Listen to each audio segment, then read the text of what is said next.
واقعہ ایک پارسی اور سید زادی کا۔ ہیرات میں ایک سید فیملی رہتی تھی۔ ان کے شوہر کا انتقال ہو گیا تو وہ بیوہ سید زادی غریبی اور فاقوں سے مجبور ہو کر سمرقند کی طرف چل پڑیں۔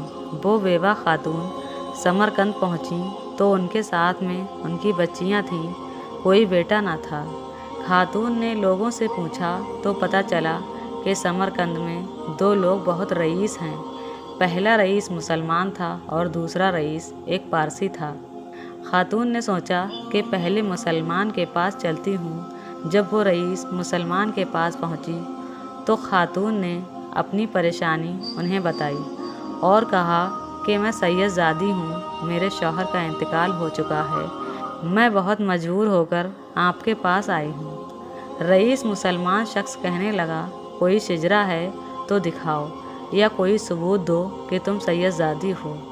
وہ خاتون کہنے لگی، میں بہت مصیبت میں آپ کے پاس بڑی امید لے کر آئی ہوں، اس مصیبت کی گھڑی میں اپنے ساتھ شجرہ لے کر کہاں پھرتی رہوں میں؟ مگر اس رئیس مسلمان کے دل پر کوئی اثر نہ ہوا اور اس نے اپنا دروازہ بند کر لیا۔ بیوہ خاتون نے مجبوراً رئیس پارسی کی طرف جانے کا ارادہ کیا کہ شاید وہاں سے کوئی مدد مل جائے۔ خاتون سید زادی نے اس پارسی کے دروازے پر پہنچ کر اپنی مجبوری بیان کرنے لگی۔ خاتون نے کہا، میں مسلمانوں کے رسول صلی اللہ علیہ وسلم کی اولاد میں سے ہوں، میرے شوہر کا انتقال ہو چکا ہے، اب مجھے یہاں رہنے کے لیے کوئی ٹھکانہ چاہیے۔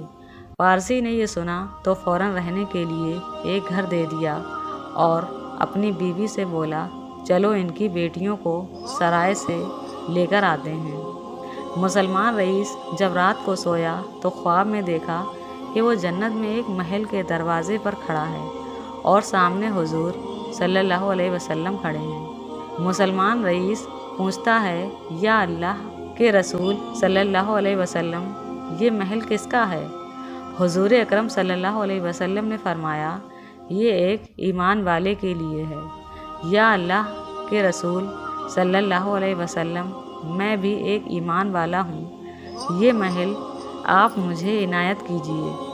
حضور اکرم صلی اللہ علیہ وسلم نے فرمایا، اگر تو ایمان والا ہے تو گواہ پیش کر، کوئی ثبوت پیش کر کہ تو ایمان والا ہے۔ میری بیٹی تیرے دروازے پر گئی تھی تو نے سید زادی ہونے کا ثبوت مانگا تھا، نہ اب تیرے پاس ایمان والا ہونے کا کوئی ثبوت ہے تو پیش کر۔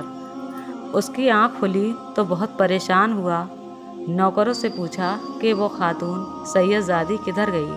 تو نوکروں نے بتایا کہ وہ پارسی کے پاس گئی ہے۔ اس رئیس مسلمان نے سردیوں میں نہ جوتے پہنے نہ کپڑے، بس دوڑ لگا دی اور پارسی کے دروازے پر پہنچ کر دروازہ کھٹکھٹانے لگا۔ پارسی باہر نکلا تو مسلمان نے کہا، میری مہمان واپس کرو۔ پارسی کہنے لگا، حضور وہ تو اب میری مہمان ہے۔ تو رئیس کہنے لگا، میری ساری دولت لے لو، بس میرا مہمان مجھے واپس کر دو۔